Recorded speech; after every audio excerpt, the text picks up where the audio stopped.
This thing is so cool. I feel like we all should get you something now. Why? Most of this crap isn't going over to my universe. I'll keep this pistol on me in order to, hopefully, bring it into my timeline. I'm wondering if the actual materials will be the same. But I don't feel like looking into this more. I ultimately don't care. If it comes with me, it'll look cool at least. Huh. Last bit feels weird, but I suppose, worst case scenario, your bolt pistol becomes some foam replica toy, right? I feel like you're telling me something, but I stopped listening to you some time ago. Ouch.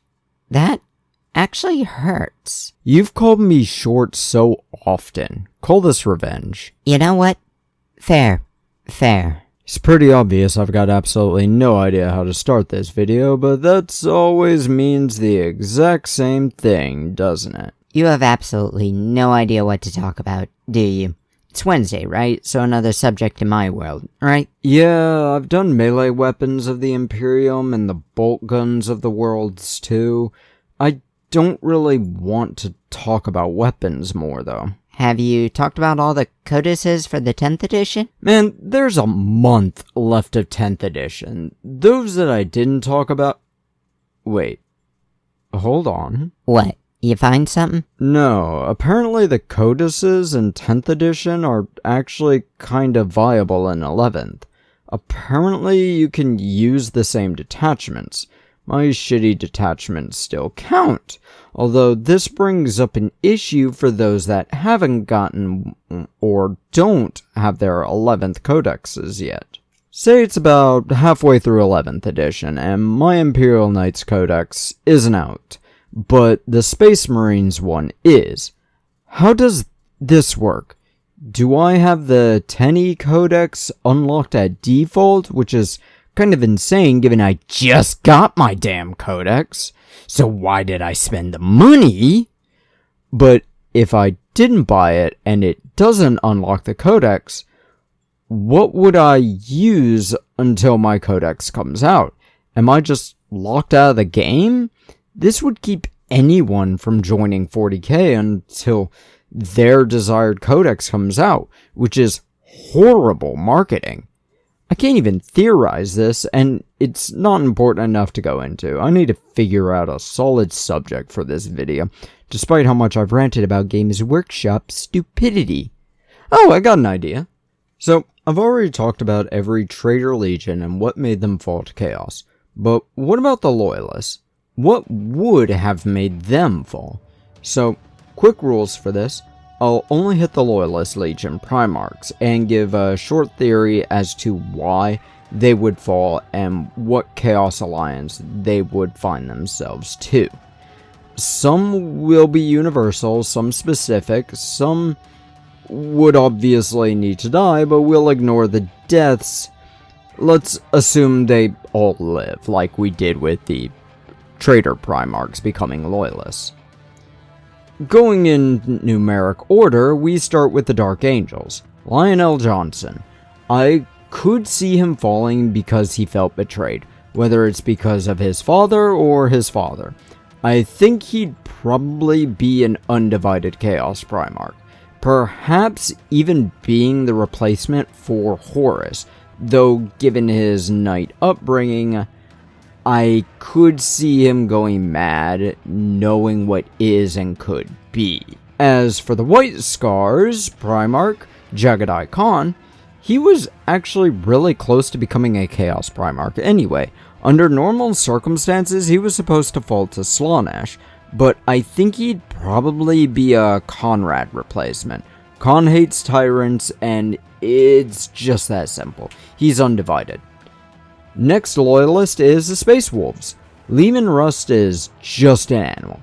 He's gotta be Kornite, right? I don't think so. I actually think he's going to fall to Slaanesh.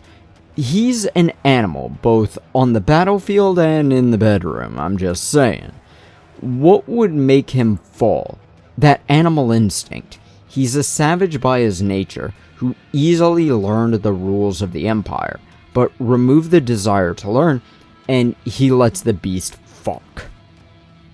But what about Rogel Dorn? He is Perturabo, let's be honest. It's pride. Pride is his fault. He definitely tried to avoid falling to any specific ruinous power, but like Purdy's own legion, he'd be turned into a daemon. Maybe his pride made him want to be seen as a great conqueror, not just a defender, and that leads him to betrayal, perhaps? Now we get to the Blood Angels. Sanguinius is definitely going to fall and working as Nurgle's favorite. Sanguinius wants a cure for his sons. Of course, Nurgle would offer the cure to their red thirst. This would likely make him not die, so hey, we got that. Who's next?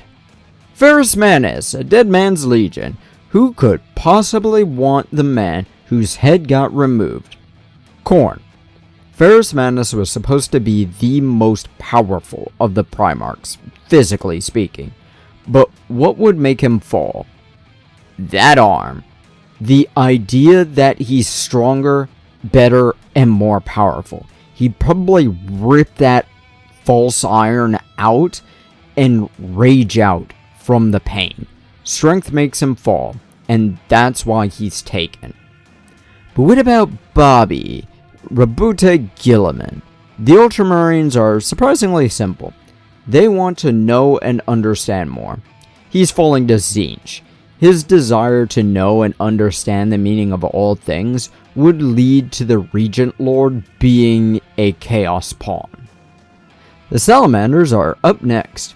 Weirdly enough, despite having already named all of the Chaos Gods, I could still give him a specific Chaos God. Vashtor the Archifane, which is kind of undivided. This is our best Conrad replacement, as Vulcan is a perpetual, coming back over and over again. It'd slowly drive him to madness, sending him into the depths of hell. So, what about the last guy in our Legion list? Unless we count Omegon, which I won't touch because none of us really got a clue about Omegon.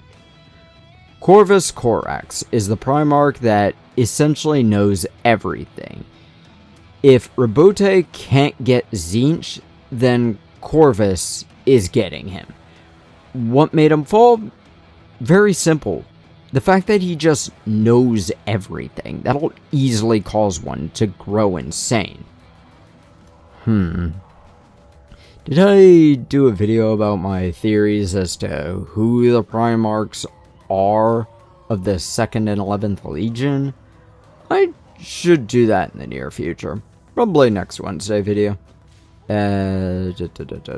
Shoot, we're actually done a lot earlier than I thought I'd be. Darren, we need to fill out the rest of this script. What should I do? Oh, Yvonne, perhaps? Isn't she already a Dark Eldar? I know Dark Eldar tend to use Slaaneshi powers even if they don't serve him. Of course, they'll feed Slaanesh when they inevitably die, but most Eldar do.